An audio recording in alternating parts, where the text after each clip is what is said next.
Fala meu povo, tudo bem? Eu sou o professor Renato Amigo, seu professor de Química. É com muito prazer que eu te convido hoje para assistir a 22ª aula do segundo bloco de aulas, o bloco das aulas de Físico-Química. Se você quiser maiores informações sobre todo o nosso projeto, você acessa o site www.quimicadoamigo.com.br e lá você obtém maiores informações sobre os 3 blocos de aula. Bloco 1, Química Geral Inorgânica, Bloco 2, Físico-Química, o Bloco 3, aulas de Química Orgânica. Além disso, no nosso site você ainda encontra uma série de links interessantes, alguns artigos científicos, algumas orientações de estudos e o nosso diferencial, uma série de listas de exercícios, as quais você faz o download gratuitamente aí no conforto do celular, tenta resolver na sua casa e na sequência a gente posta videoaulas com as resoluções comentadas, beleza?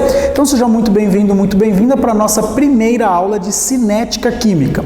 Até agora a gente viu no nosso bloco das aulas de Físico-Química, a gente viu soluções, termoquímica, entramos na parte de gases e agora a gente vai falar um pouco de cinética química. Pessoal, o que é cinética química? Cinética química é aquela parte da química, ou seja, aquela área da química que está preocupada em estudar a velocidade ou a rapidez com a qual uma transformação química ocorre. Então, nós aqui na cinética vamos interpretar uma reação química a partir da rapidez com a qual ela se processa. Porque na nossa vida, no nosso cotidiano, nós temos reações químicas que se processam com velocidades totalmente diferentes. Por exemplo, quando você pega lá um comprimido efervescente e coloca na água, aquela é uma reação química rápida. Uma explosão é uma reação química muito rápida. Já o enferrujamento de um portão de ferro, a formação de um ser vivo, a formação de petróleo, são reações químicas demoradas. A gente sabe também, por senso comum, que se você pegar uma fruta para comer e pega só metade desse fruto, por exemplo, uma maçã, comeu metade de uma maçã e deixou metade exposta dessa maçã, rapidamente essa maçã vai oxidar, já vai apodrecer. Você não vai comer essa maçã toda manchada, toda escura, com um odor que não é muito agradável, não é verdade? O que você faz então para que isso demore para acontecer? Você coloca dentro da geladeira, então você intuitivamente conhece alguns fatores que alteram a velocidade das reações. A gente trabalha tudo isso aqui na cinética. Nessa nossa primeira aula, a gente vai falar um pouco sobre a velocidade média instantânea de uma transformação e sobre as condições que são necessárias para que uma transformação química ocorra.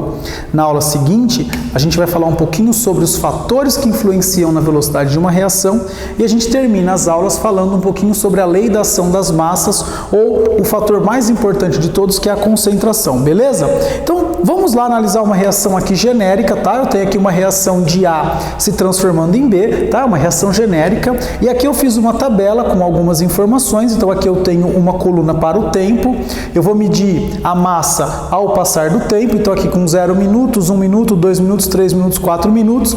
Aqui a gente tem a massa inicial de A, a gente vai completar essa tabela aqui todos juntos, na sequência a gente coloca aqui essas informações em um gráfico, tudo bem? Então a gente vai trabalhar essa informação na forma de tabela e depois a gente vai pegar essa informação e vai colocar num gráfico. Isso é muito importante porque grande parte dos exercícios de cinética vão cobrar gráficos da gente. Então vamos lá. Uma informação que é muito importante, a galera passa desapercebido, isso aqui a gente vai usar muito quando a gente for trabalhar equilíbrio químico. Olha, ó, quando a reação começa, eu tenho 80 gramas do meu reagente A. Então aqui a massa de A é 80 gramas. Qual é a massa de B quando a reação começa? Se você respondeu 0, você está perfeito, ó. Eu não tenho nada, são 0 gramas. À medida que a reação transcorre, o que vai acontecer com a massa de A? A massa de A vai diminuindo, porque ela está se convertendo em produtos, e a massa de B, consequentemente, vai aumentar. Fui lá, primeiro minuto, medi as massas novamente, eu percebi que eu tinha 40 gramas do meu reagente A. O que aconteceu? Quanto que foi formado do reagente B? Ora, você lembra da lei de conservação das massas, né? A soma das massas dos reagentes tem que ser igual à soma das massas dos produtos. Então eu tinha 80 gramas, 40 permaneceram como reagente, é porque 40 foram consumidos e se transformaram em produtos. Depois eu vou lá no instante de tempo t igual a 2 minutos, meço novamente aqui e, por exemplo, encontrei lá 20 gramas. Aí quanto de B que eu vou ter? É só você somar, né? 20 mais quanto dá 80? 20 mais 60. Então a gente tem lá 60 gramas do reagente B. Essa reação continua ocorrendo e aqui a gente tem, sei lá, 5 gramas do do reagente A? Quanto que eu tenho do produto B? Isso mesmo, olha lá, 75 gramas do produto B. E no final da reação, o que acontece? Não me sobrou nada do meu reagente A e todo o meu produto foi formado. Olha lá, agora eu tenho 80 gramas do meu produto B. Olha só que interessante. Vamos ver se isso aqui é coerente. A massa do reagente A diminuiu com o passar do tempo, a massa do produto B aumentou com o passar do tempo, e agora a gente vai plotar essas informações, todas elas num gráfico. Então eu tenho um gráfico para verificar o que aconteceu com a massa do A, o comportamento dos reagentes, e eu tenho aqui um gráfico para trabalhar o comportamento do B, ou seja, o comportamento dos meus produtos, tudo bem? Pronto, galera, agora eu já plotei os resultados, plotei todos os pontos aqui no meu gráfico. Então olha lá, no instante de tempo t igual a 0, a minha massa de A era 80, no instante de tempo t igual a 1, a massa foi 40, t igual a 2, 20, t igual a 3, 5, t igual a 4, 0. Sobrou mais nada do reagente A. Já o produto B começa com 0, vai para 40, 60, 75 e finalmente os 80 gramas. Olha só que interessante, o que você percebeu aqui? Você que é inteligente já percebeu que sempre que eu estiver falando em um gráfico de reagentes, o gráfico é uma curva descendente. Olha só, e quando eu estiver falando de produtos, é uma curva ascendente. Professor, mas isso é muito óbvio. Eu sei que é muito óbvio, mas é exatamente aí que vocês costumam errar nos exercícios. Então, presta atenção no que o professor está falando, beleza? Vamos pegar aqui, ó. Eu posso calcular a velocidade média dessa reação em um intervalo qualquer de tempo. Tudo bem? Como que eu calculo a velocidade média de uma transformação química? Ora, é muito semelhante ao cálculo da física. Você vai pegar o seguinte, olha aqui, ó, a velocidade média, vamos supor aqui que eu quero a velocidade média de A no instante, né, no intervalo entre, sei lá, 1 até 3 minutos. Tá? Então eu quero saber a velocidade média do A no instante de tempo T1 até T3, tá? Como que a gente vai fazer esse cálculo? Ora, é a variação da massa de A sobre a variação do tempo. Agora, se você perceber, a massa do A está diminuindo, né? Então se eu pegar a massa final menos inicial, eu vou ter um valor negativo. Por isso a gente trabalha aqui sempre em módulo, tudo bem? Então agora, para calcular esse delta massa do A, eu tenho que pegar a massa do A em 3 minutos e a massa do A em 1 minuto. Vamos lá. Em 3 minutos, a massa do A era de 5 gramas, né? Então a gente vai ter aqui 5 menos a massa do A no instante de tempo t igual a 1 minuto aqui, ó, 40 gramas. Beleza? Olha só. E vamos dividir isso por 3 menos 1, que foi a variação do tempo. Beleza? Olha só. Aqui, como a gente estava prevendo, teremos uma respostinha, um resultado negativo. Quanto que dá 5 menos 40? Dá menos 35. Como a gente vai usar em módulo, então eu vou ter aqui, ó, 35 dividido por 3 menos 1, que dá 2. Aqui, quanto que a gente vai ter? Se fosse 34, daria 17, né? Então a gente vai ter aqui, ó, 17,5 gramas por minuto. Então essa foi a velocidade média de consumo do reagente A no intervalo de tempo de 1 a 3 minutos. Beleza? Isso é um tipo de cálculo. Eu poderia ter feito para o produto B sem problema nenhum. Agora o mais comum, na verdade, um outro tipo de cálculo que costuma aparecer é a velocidade instantânea. O que é a velocidade instantânea? É a velocidade naquele instante. Como é que você faz para calcular esse trem? Vamos pegar aqui o meu gráfico dos produtos, tudo bem? Posso pegar qualquer um dos gráficos. Olha lá, eu vou pegar esse gráfico aqui, eu quero saber no instante de tempo t igual a 1 minuto, beleza? O que a gente faz? A gente encontra aqui o instante de tempo t igual a 1 minuto, eu vou pegar exatamente o ponto de tempo t igual a 1 minuto e vou traçar uma tangente que passe por este ponto. Olha só que interessante aqui, ó. A gente vai traçar uma tangente, uma reta tangente, que passe pelo ponto 1 minuto. Tracei essa reta tangente, beleza? Essa reta, agora, eu vou pegar quaisquer 2 pontos dessa tangente. Olha só, eu posso pegar esse ponto aqui, ó, eu vou chamar aqui de ponto A, tudo bem? Ó, peguei aqui ponto A, e eu vou pegar aqui, sei lá, aqui embaixo um ponto B.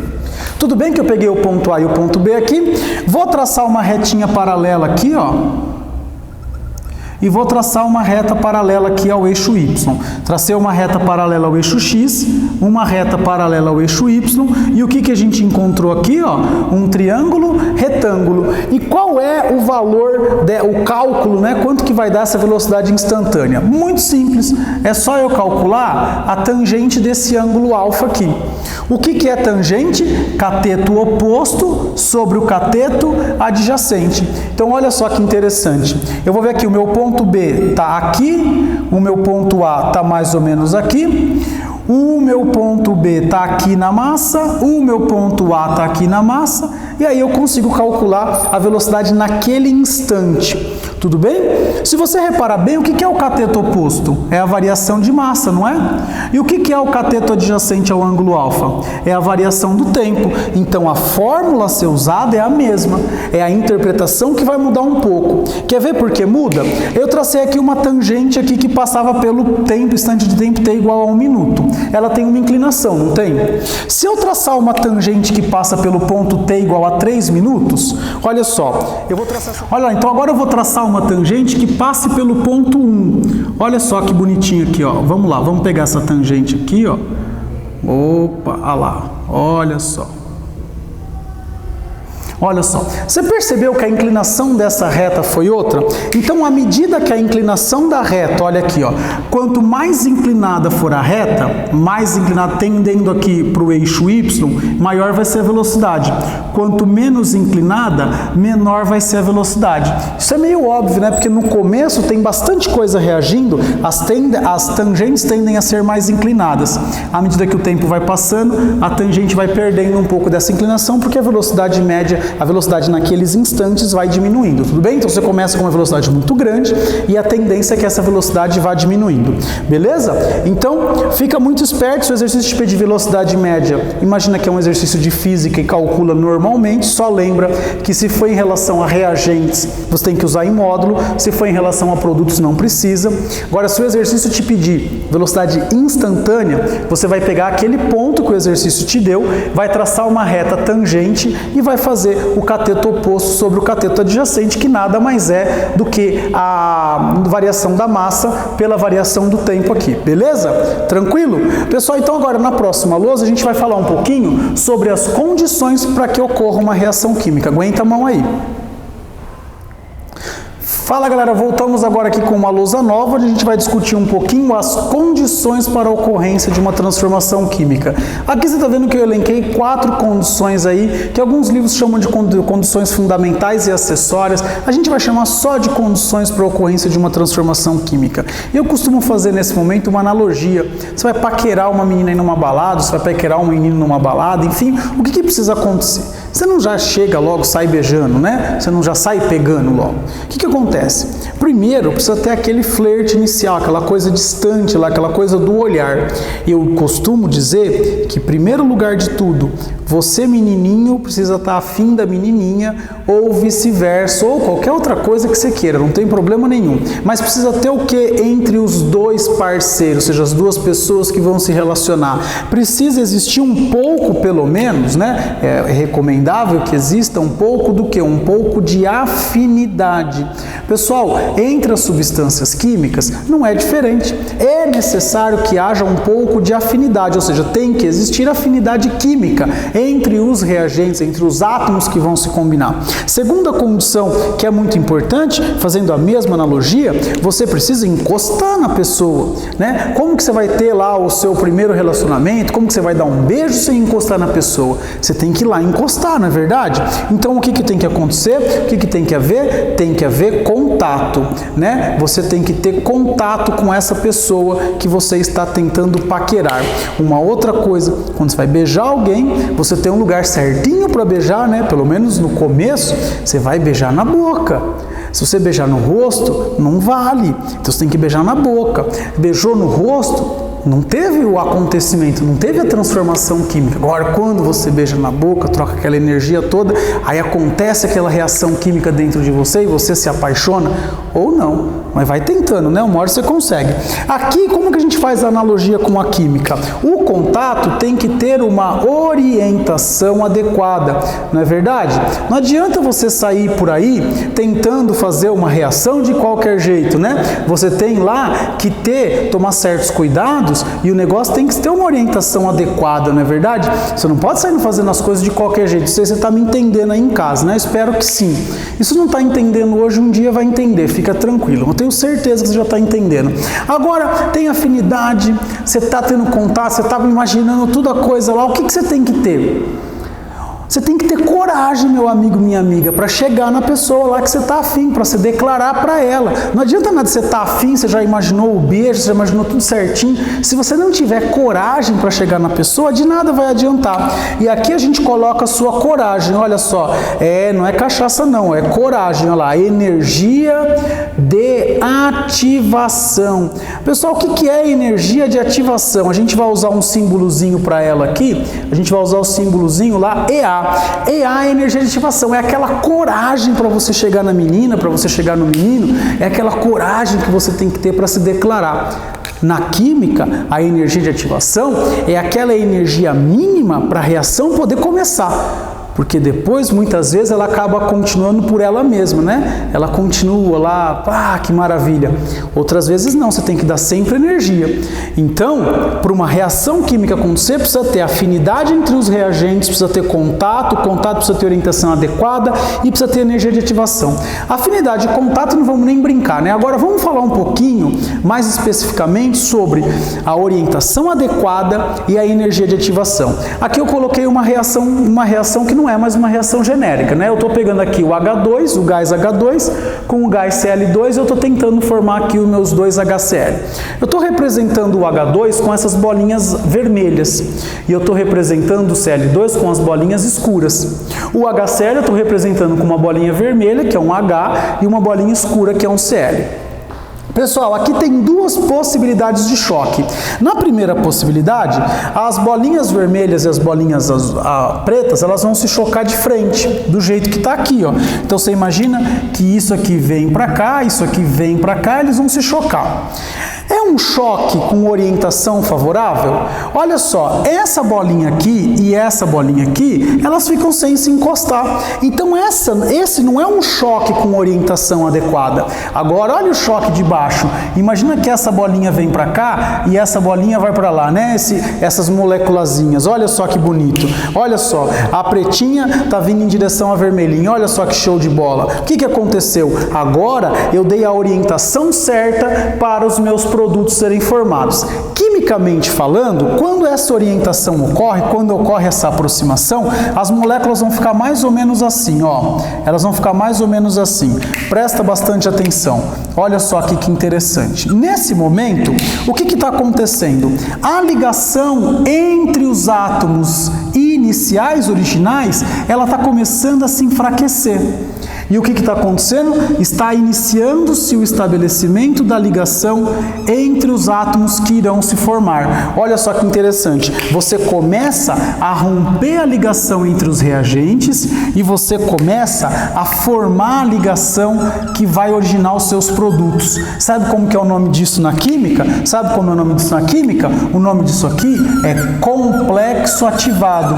Olha só que interessante, olha lá, ó. Complexo ativado. O que é o complexo ativado? Então, o complexo ativado, quando a gente tem aquela orientação adequada e energia suficiente. Para que é essa energia? Para começar a romper as ligações dos meus reagentes e formar ligações dos meus produtos. Para que o meu produto possa ser formado, eu tenho que primeiro quebrar as ligações dos meus reagentes. Então, elas se aproximaram lá com orientação adequada, a ligação foi começando a ser quebrada, a ser rompida aqui nos meus reagentes, reagentes e começou-se a se formar os meus produtos. Aí você deve estar pensando, tudo bem, professor, isso aí eu entendi, mas como que eu interpreto essa tal de energia de ativação? Ora, vamos aos gráficos aqui da entalpia, da nossa termoquímica. Lembra que eu tinha que quando eu tenho mais energia no reagente do que nos produtos, eu tenho uma reação classificada como exotérmica. A energia será liberada. O detalhe é que a gente não te conta na termoquímica que existe essa energia de ativação. Então, olha só, a energia de ativação vou representar de vermelho aqui. Olha só que bacana, ó, a energia de ativação. O que é a nossa energia de ativação? É essa quantidade de energia aqui, ó, que eu tenho que fornecer para o meu sistema para a reação começar a ocorrer. Então, a energia de ativação é uma barreira que impede a conversão espontânea dos reagentes em produtos. Olha só, nessa minha reação que é exotérmica, a minha energia de ativação é baixa. Se eu pego a mesma reação, mas olhando para o outro sentido, ou seja, para o sentido endotérmico, olha só o que vai acontecer. Olha só que maravilha aqui, ó. Olha só. Olha que barrigão. Olha só aqui, ó. Olha que barreira gigantesca. Olha aqui, a minha energia de ativação é muito maior. Ora, é por isso que a reação endotérmica você tem que dar muita energia para ela ocorrer. Se eu fosse comparar essa reação com essa, qual que você acha que é mais rápida? Perfeito, aqui precisa de menos energia, ou seja, quanto menor for a energia de ativação necessária para a reação ocorrer, mais rápida ela vai ocorrer. Porque olha só, para eu ultrapassar essa barreira, eu precisei caminhar só um pouquinho, concorda ou não? Agora, para eu ultrapassar essa barreira aqui, eu precisei caminhar um monte. Você nota que as barreiras estão nos mesmos pontos, mas se eu olhar uma reação que é exotérmica, eu precisei andar um pouquinho, que é o que eu tinha mais o que eu preciso, né? Olha só uma reação endotérmica, eu tinha bem pouquinho, então eu tive que dar um montão de energia para formar o complexo ativado. Então esse nosso complexo ativado, que é essa estrutura aqui, ela está aqui em cima, olha lá, ó, o meu complexo ativado, olha aqui o meu complexo ativado, beleza? Então pessoal, é isso que é necessário para a gente iniciar os nossos estudos da cinética. Olha quanta coisa a gente viu hoje, que existem reações lentas, rápidas, muito rápidas, demoradas até umas horas. Eu já falei para você que dá para controlar essa velocidade. Nós aprendemos a calcular velocidade média e velocidade instantânea. Nós fizemos interpretações gráficas. Quando eu estou falando em variação de massa ou de número de mol de reagente e de produto, lembra sempre que o reagente é uma curva decrescente e o produto é uma curva ascendente. Se você quiser calcular a velocidade instantânea, você escolhe um ponto da sua curva, traça uma tangente, cateto oposto sobre cateto adjacente. Você achou que nunca ia usar isso na vida, né? Na química a gente usa também. Agora, se eu quiser velocidade média suave na nave, é só você pegar a massa ou o número de mol no tempo final e subtrair do tempo inicial. Lembra que quando for reagente, o resultado vai vir negativo, então você usa ele em módulo, beleza? Condição para ocorrer uma reação, você vai lembrar de você na balada, tem que estar afim da menina, tem que ter contato, tem que ter orientação e tem que ter coragem. Afinidade, contato, orientação e coragem. Qual dessas é mais importante? Nenhuma. As quatro são importantes, qualquer uma delas que não aparecer aqui, a reação não ocorre. Uma reação química passa por um estado que a gente vai chamar de estado intermediário, onde é formado o complexo ativado. É exatamente nesse ponto que as ligações dos reagentes estão se rompendo e as ligações dos produtos estão se formando. Nesse momento, a gente tem o que a gente chama de energia de ativação. Para uma mesma reação, quando ela é comparada a exotérmica ou endotérmica, depende do sentido que você está olhando para ela, quando eu tenho a reação exotérmica, eu tenho uma energia de ativação menor, logo a reação é mais rápida. Fique esperto com esses desenhinhos, é comum de ser cobrado, tipo, para você analisar os desenhos, ver o que está acontecendo, então não perca ponto em questão boba, e aí a gente termina essa nossa primeira aula de cinética. Foi um imenso prazer gravar essa aula para você. Se você chegou até aqui, por favor, dê uma curtida no vídeo, faça um comentário se você achar necessário. Se você ficou com alguma dúvida, tem alguma sugestão, crítica ou elogio para o nosso canal, não tem problema nenhum, deixa um comentário público aqui no meu canal, ou então envie um e-mail para mim, aqui no duvidas@quimicadoamigo.com.br ou no contato@quimicadoamigo.com.br. No mais, o que eu tenho a dizer a você, que é um imenso prazer gravar esse vídeo para você e que eu espero você aqui nos próximos vídeos. E eu digo a você, beijo, tchau!